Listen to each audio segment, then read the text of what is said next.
السلام علیکم ورحمۃ اللہ وبرکاتہ۔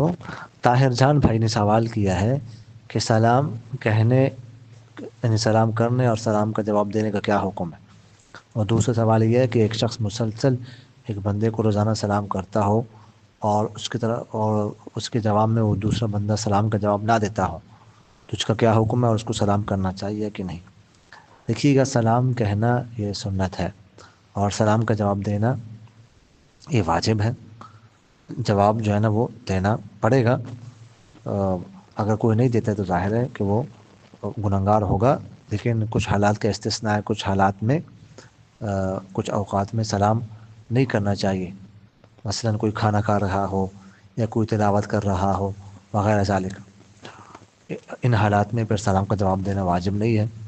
اور دوسرا سوال، اس بندے کو چاہیے کہ وہ سلام کرتا رہے، اگر وہ جواب نہیں دیتا تو وہ گنہگار ہوگا، لیکن اس کو چاہیے کہ سلام نہ بند کرے، السلام علیکم سلام جو ہے نا اس کو کرتا رہے، اس کو ثواب ملتا رہے گا۔ جزاکم اللہ خیر۔